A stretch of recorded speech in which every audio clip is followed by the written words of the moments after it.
It's alive. It's alive. Can you hear me? It can't be saved. It's gotta die. It's alive. It's alive. Why are you so anxious to be the one to do it? It's alive. Doctor! Demons out of here! It's alive.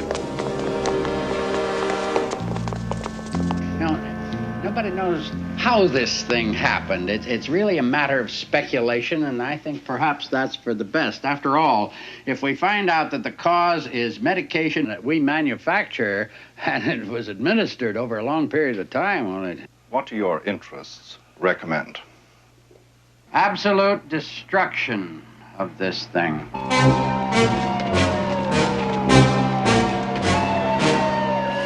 It went down the storm drains. That's how it can travel the length of the city without anybody seeing it. Don't touch me. Don't you touch me. They stole my baby. Come on, get down. Did you see it? Did you see? What does it look like? What are you Get those cameras out of my face, please. I got no comment. That had nothing to do with this. Will you get that thing out of my face? Get out of the way! He could have killed you. You know why he didn't? You know why he didn't kill you? Look out, Charlie!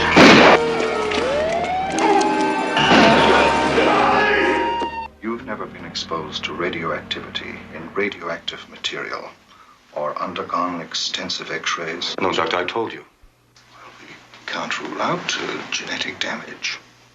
Let go of me!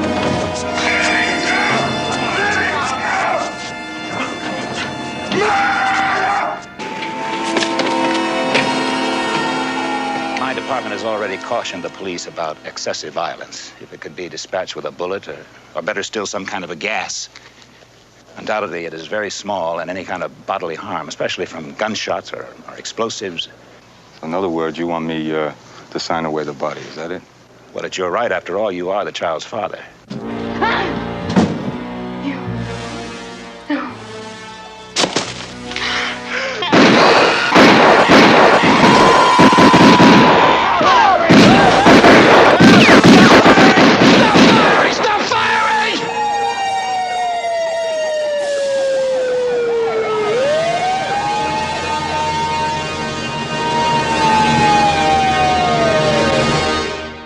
Hey yo, it's Halloween HUMPFEST. Woo!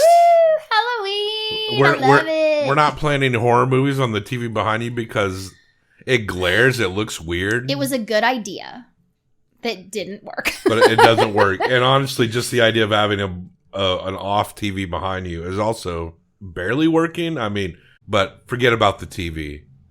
It's Halloween HUMPFEST. Just look at our faces. Don't look at the TV. Or look at the images above us in the trailer that's playing on a loop above our heads. Yeah. Or do I just need to zoom in real close? You got the It's Alive baby above your head. I know. I love that baby. I like that it didn't linger on the baby. Oh, I know. That's how you got it. Every time you wanted to see it. That's how you got to do it. I think that's kind of why I like kind of older horror movies, because they obviously, if you just had a camera, it's going to look like a fucking puppet or something, right? Oh, yeah. But if you just make flashes of it, it looks creepier. It's so creepy, and you want to see it so bad. And modern horror, because of the CGI technology that we have, I often, in a lot of modern horror, when it deals with creatures and stuff, I find that I will often enjoy the setup until it gets into some revelation where we're focused on said creature or whatnot, and then it all kind of fizzles out hard for me. Also, this show is called Movie Humpers. Yeah. And you're Bob Sham. I'm Bob Sham. I'm Angela. Yeah. And the sounds you hear are dogs or ghosts. Or ghosts. Or vampire babies. I feel like this baby is a vampire. Because the baby bites you on the neck and drinks your blood. And has fangs. Does it drain you? It doesn't drain you, but it's a baby. It only takes what it needs. But it kills you. I wish... Because it's getting your jugular. I wish it was sucking, blood from their chest. That's kind of what I wanted. Yeah. Let's go through this real quick. It's a drop every day, every weekday in October. So we can't, hang 45 minutes on these, but No. often these aren't really ones you would hang 45 minutes on, but it's alive. We're watching the Larry Cohen trilogy, the classic. Yes. Not the remake, which no one ever talks about, but the cult classic.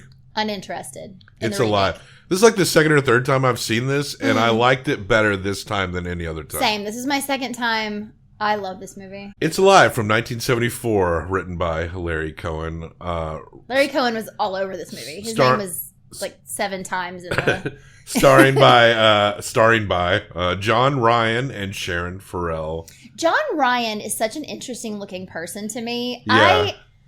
There's this thing about his face that makes you not believe him. I don't know what it is. I've known people like this. There's like this quality where it's like, are you saying what you mean? He's an antagonistic protagonist. It makes it very interesting. Because he's in total denial. Great job. Yeah, she just went nuts. Loved her. I actually felt like, should this happen in actual life? We open up, she goes into labor. They're going into a hospital. They have an 11-year-old son. Yeah. And we find out later that they had this one kid. When they first had their original kid, he didn't want the baby, but she did. They decided to have the baby, and he felt very trapped by this child. And then this kid's now 11, and they're going to have their second baby, which theoretically, I'm thinking it was an accident that they got pregnant again, I think. Yeah. Well, of course, yeah, fatherhood, it's an interesting way to phrase fatherhood. When I felt trapped instead of just being like, I didn't want to be a dad.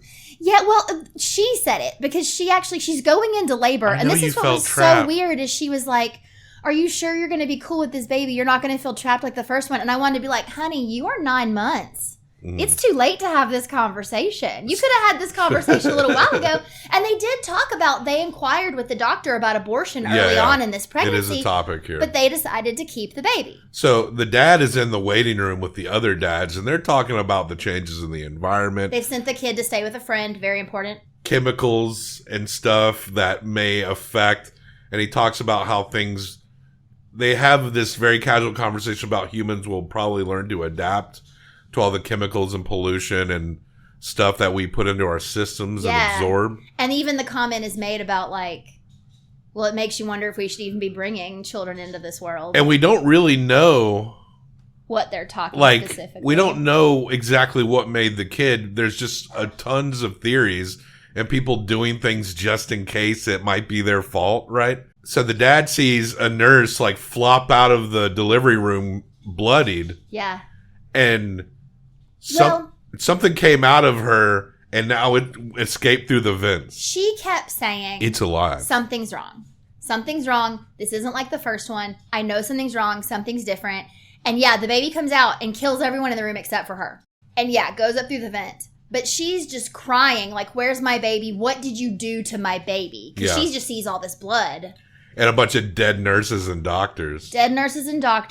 She gets put in a room and is heavily medicated, obviously. He pretty much immediately is like, hey, cops, kill that fucking abomination. Yeah. It's not my child. It didn't come from me. But here's the thing. He's never laid eyes on it.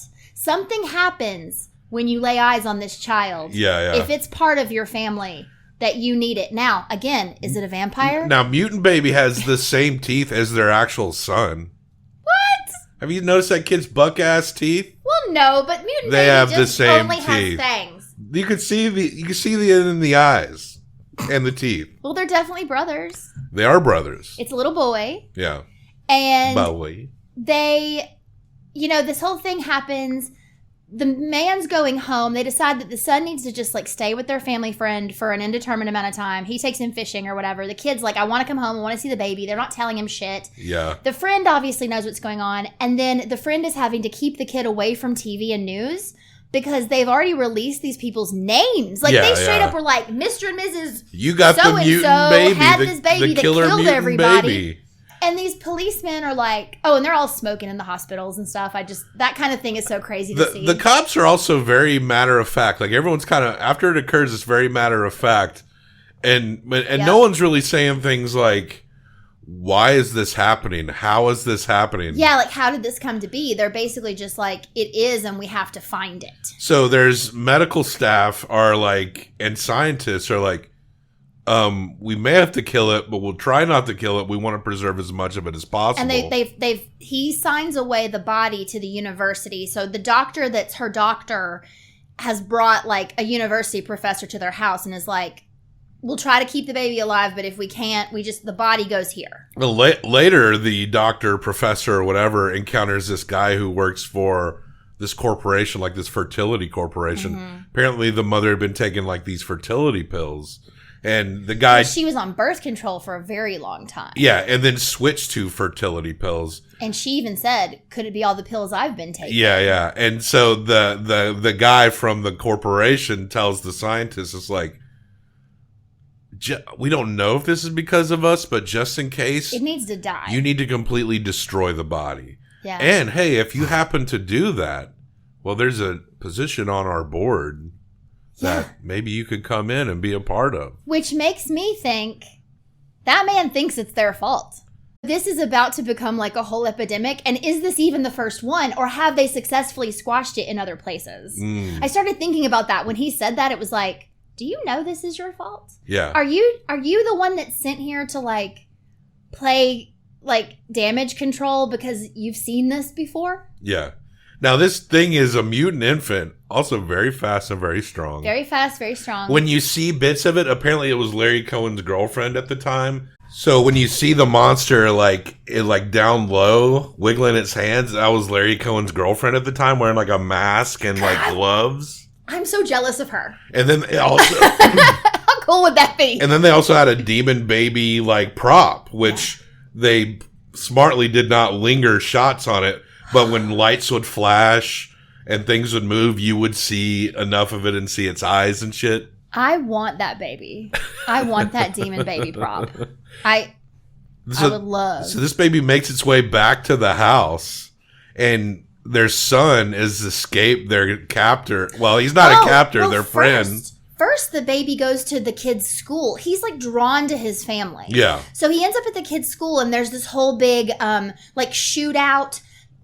The dad shows up there to also be like, I just want everyone to understand that I'm on the side of the police. This is not my child. I don't know this child. But then he gets home and his wife is acting real fucking weird. Yeah. And there's no food left in the refrigerator. There's a bunch of empty milk. All the milk has been drank in like an afternoon. But honestly, like the baby was just at the school. So this is like 30 minutes she's been alone with this baby.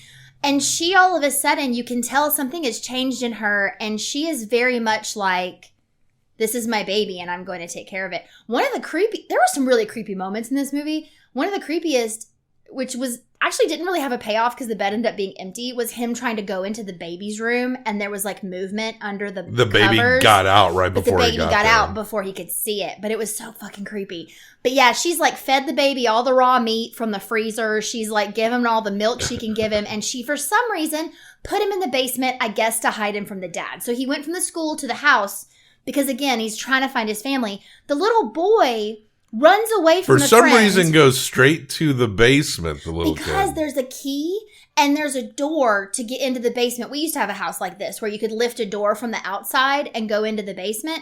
Now, in their particular house, you go into the basement from the outside door, and then you can climb up some stairs and enter the actual house. So he was just like, I know I can get in this way. So he goes down there, and then he immediately sees the baby. But he doesn't get scared. He knows nothing about what's going on. He's like, he instinctively is like, don't worry, I'm not going to hurt you. I'm going to protect you. And then the dad comes down. He's shining a light. Well, the baby ends up killing the guy who's watching their son. Mm-hmm. And the dad... like, he glimpses the baby for a second and shoots at it, and I think he hits it. He did. And the baby takes off. Yeah. And so the mom's just completely crazy at this point. So they end up into the LA River, into some canals. Yeah. And so the dad is going with some cops, and the cops think the dad maybe can help. Like, it seems like they understand that the kid is searching out its relatives. Yeah, they kind of use the dad as bait a little bit. But the dad just kind of walks off on his own. And then finally he comes face to face with the creature, his son, and he doesn't shoot it. Mm-mm. The thing is injured, and he picks it up, and he's like caring for it now. So he's like got it in this bloody swaddle. Once he actually saw it, he was like, "Oh, you're my baby." So he walks out, and they all see the gun, and he's like, "Look, I understand. Just please don't kill it. It's injured. It can't hurt you. It's not going to hurt you. Don't shoot." And so and then the doctor and the doctor who was convinced by the corporation to destroy it, he's yelling, "We got to destroy that thing. We got to destroy that thing." And the thing leaps. Yeah, the dad's kind of trying to hold it, like, calm down, calm down. In some great 1974 effects, leaps from the dad's arms, jumps onto that doctor scientist, and then all the cops just unload and kill the scientist and the baby.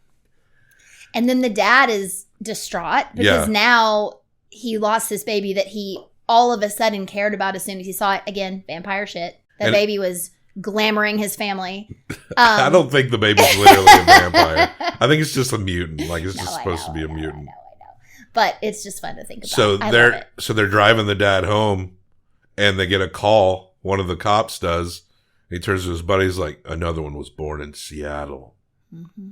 And then that's the end of the movie. Very simple, with a very like obvious message that was pretty wild for 1974. There's so much anti-child, anti-baby propaganda in this movie. One of the few things I did remember from the first watch, I remembered there was a scene in the basement where that's where the dad like caught it, kind of. And that's all I remembered. And the only other thing I remembered was this van that just says, "Stop the children," or stop children. Stop children. That's what it is. Because it's, like an ice cream truck. But all it says is like a big stop sign that says "Stop children." Yeah. And there's just all these little images throughout it.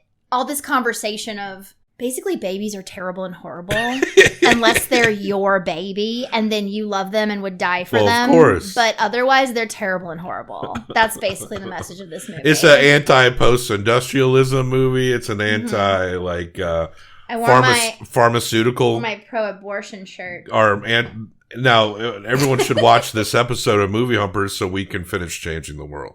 Mm-hmm. That should do it. Just put on this episode of Movie Humpers. Yeah. Watch It's Alive and then watch us talk about it. I do love the children that I know.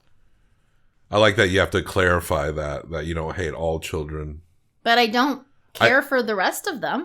I don't hate any kid. I don't hate any kids. I didn't say that. Except that one kid. You know what I'm talking about? Yeah, everyone's got that one kid that they don't like. Even if it's your own. Like, if you got, like, 5 kids... There's one you like less. There's one you don't care for. There's no way to not have favorites. I don't think it's possible. You might never speak it. Yeah. If I had a mutant baby, though, I would love it. That would be the best one. Yeah, we wanted to kind of adopt this baby. We were totally cool with it. I'm not actually kidding that I would love to have a doll of this baby. Like, just to have it on the shelf, like, I think it's actually really cute. I bet you can find it. Horror nerds making custom It's Alive babies. Yeah. So that's first one in the can. It's Alive. The next one is It's Still Alive. I can't wait. And then It's Alive 3 Island of the Alive. I can't where wait. I guess they've all been sent or whatever, because I guess they keep multiplying. But we hump movies. You're going to give this 1 through 5. I'm going to give this 1 through 5. Combined for best out of 10. Okay. We're not going to... We made the mistake in week 1 by showing the list when we're recording far ahead of time. Order. We're just going to give the score. Okay. And we'll do it later. And we'll show it all together later. Fair. All right. So go ahead. I love this movie. Yeah. 4. 4? I'm giving it a 4. All right. I give it a 3.5. Fine. I appreciated the movie quite a bit. I thought it was so much fun. It's a fun movie. But to me, it's like a solid 3.5. I will also say that That's a good score, too. Yeah, it is a good score. 3.5 is a great score. I will say that I was maybe not in the best mood prior to watching this movie, and it just made me so happy. I know. I know that sounds fucked up, but I loved it. It's Alive is her happy place. Horror movies that are good are my happy place. You know what's funny about our list, and I'm looking at our list right now. I said we wouldn't show it, but I'm about to. The Naked Gun is way too high. No. Well, this is what I'm going to say, is that the thing about our list, because we do differ in slight ways, is that we can look at our own lists and disagree with it. Yeah. I totally do. So 7.5 is high tier B. Yeah. And our number 1 B tier movie is Elvis by Baz Luhrmann. Fun. So I guess this is like in the realm of that. To me, yes. Yeah. I agree with that, actually. So there you go. We'll say It's Alive is probably right around Elvis in terms of B tier. Yeah, because I'd rather watch It's Alive again, and just if I want to watch Elvis, I'll just watch Elvis. That's true. Like the real Elvis. Well, like the old shows and stuff, yeah. Mm-hmm. So yeah, 7.5 out of 10 for It's Alive, the cult classic movie. Check the show notes for links and places to find us. I hope horror heads came across this. Hell yeah. If you want to see more us review more stuff like this, just chill out all October long. And also leave a comment and like and subscribe and do things like that. If you loved it, if you hated it, let us know in the comments. And tell us which one of us is your favorite. So don't say anything about my voice. Okay, just kidding. Death to all traitors. Death to all traitors.